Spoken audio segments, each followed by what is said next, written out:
बिस्मिल्लाहिर्रहमानिर्रहीम। अस्सलाम वालेकुम।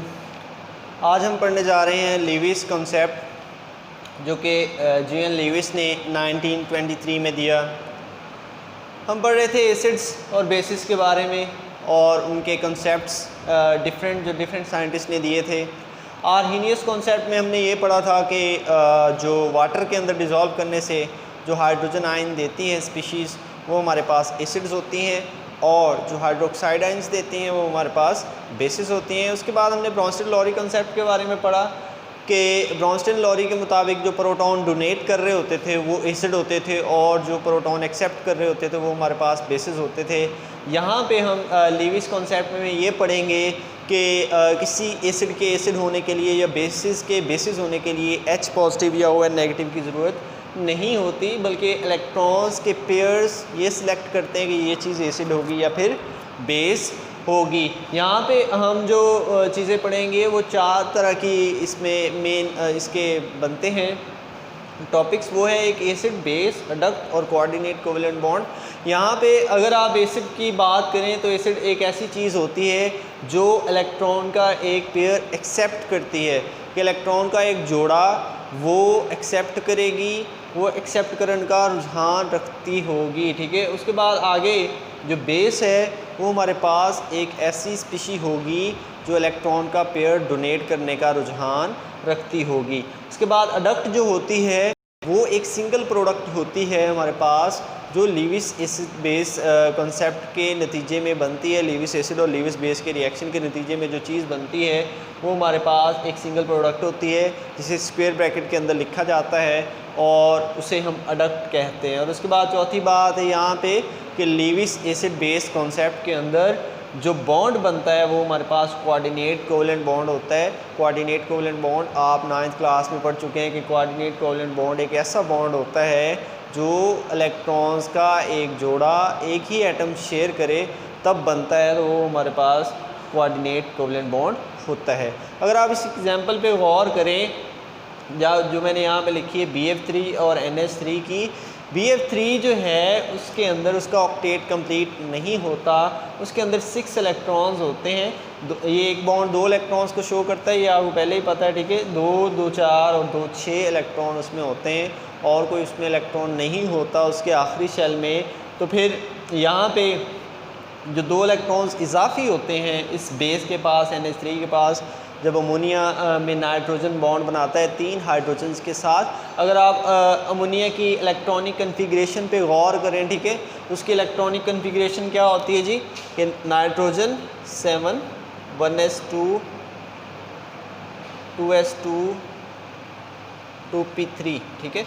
अगर आप उसके आखिरी शेल में गौर करें तो आखिरी शेल जो 2 है, ठीक है, उसमें 5 इलेक्ट्रॉन होते हैं, 2 और 3 5।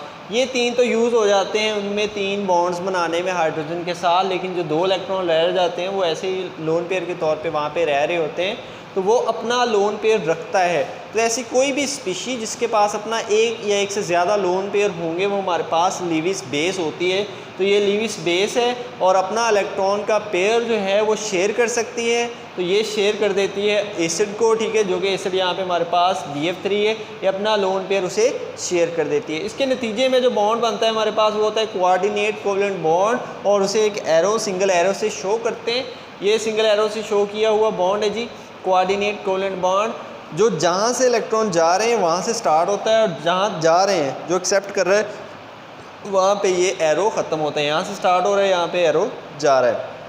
BF3 यहाँ पे एक्सेप्ट कर रहा है और ये डोनेट कर रहा है, तो BF3 एक्सेप्ट करने वाला वो हमारे पास एक लीविस एसिड है, और NH3 डोनेट करने वाला वो हमारे पास लीविस बेस है। अब ये स्क्वायर ब्रैकेट के अंदर जो मैंने प्रोडक्ट लिखा है, ये सारा प्रोडक्ट जो है इसको अडक्ट कहते हैं। ये सिंगल प्रोडक्ट होता है और इसे अडक्ट कहते हैं। तो यहाँ तक जो हमारी बातें क्लियर हुई हैं वो ये हुई हैं कि एसिड हमेशा इलेक्ट्रॉन का पेयर एक्सेप्ट कर रहा होता है और बेस हमेशा इलेक्ट्रॉन का पेयर डोनेट कर रहा होता है, और एक्सेप्टेंस या डोनेशन के बाद जो हमारे पास एक सिंगल प्रोडक्ट बनता है वो हमारे पास एक अडक्ट कहलाता है, और उस अडक्ट के अंदर जो बॉन्ड होता है वो हमारे पास एक कोऑर्डिनेट कोवेलेंट बॉन्ड होता है। यहाँ तक आपको पता चल गया। अब आगे देखते हैं, आगे हैं यहाँ पे लीविस एसिड्स और लीविस बेसिस। कि लीविस एसिड्स कौन कौन सी स्पीशीज़ हो सकती हैं और लीविस बेसिस कौन कौन सी स्पीशीज़ हो सकती हैं, कौन कौन से सब्सटेंसेस कंपाउंड्स या एलिमेंट्स हो सकते हैं। पहली बात लीविस एसिड्स में करता है कि इनकम्प्लीट ऑक्टेट रखने वाले कोई भी हमारे पास कंपाउंड होंगे तो वो हमारे पास लीविस एसिड्स के तौर पे एक्ट करेंगे।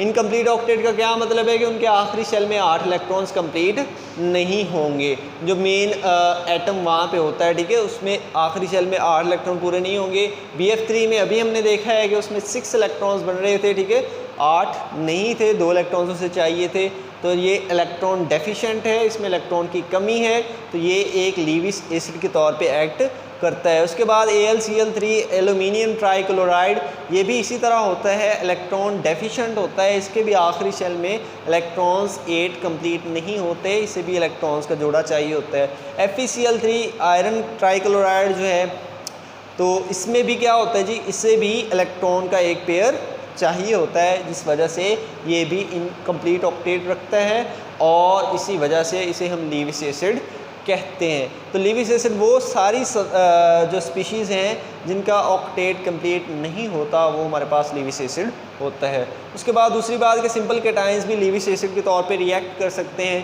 क्योंकि सिंपल कैटायन पे क्या होता है जी, पॉजिटिव चार्ज होता है और उनमें इलेक्ट्रॉन्स की कमी होती है, तो वो इलेक्ट्रॉन एक्सेप्ट कर सकते हैं, एक्सेप्ट करके वो अपने आप को न्यूट्रलाइज कर सकते हैं, तो इसलिए वो लीविस एसिड्स के तौर पे रिएक्ट कर रहे होते हैं। तो जैसे Ca+2, ठीक है, कैल्शियम जो है, calcium ion, sodium ion, potassium ion, hydrogen ion और सिल्वर आयन, ये हमारे पास जो आयंस हैं, ये ऐसे आयंस हैं जो कि एक लीविस एसिड के तौर पे रिएक्ट कर सकते हैं।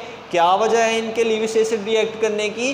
कि ये वजह है कि इनको इलेक्ट्रॉन की कमी है, इनमें इलेक्ट्रॉन कम है, तो ये इलेक्ट्रॉन एक्सेप्ट कर सकते हैं, इसीलिए ये लीविस के नज़रिए के मुताबिक एसिड्स हैं। उसके बाद आगे आ जाते हैं लीविस बेसिस पे। तो लीविस बेसिस के पास लोन पेयर्स होते हैं।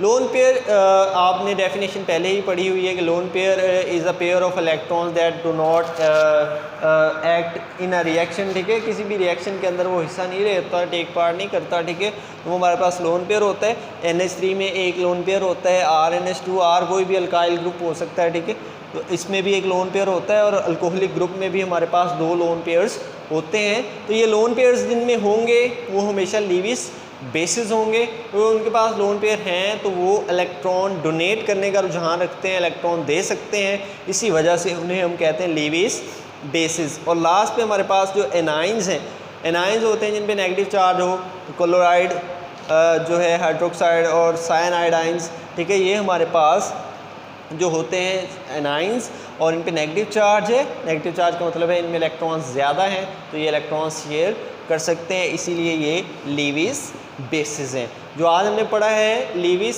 एसिड बेस कॉन्सेप्ट, उसके मुताबिक जो उसकी समरी बनती है वो ये है कि एसिड्स वो चीज़ें होती हैं जो इलेक्ट्रॉन का पेयर एक्सेप्ट कर सकती हैं और बेसिस वो चीज़ें होती हैं जो इलेक्ट्रॉन का पेयर डोनेट कर सकती हैं। लीविस एसिड बेस में जो सिंगल प्रोडक्ट बनती है उसको अडक्ट कहते हैं।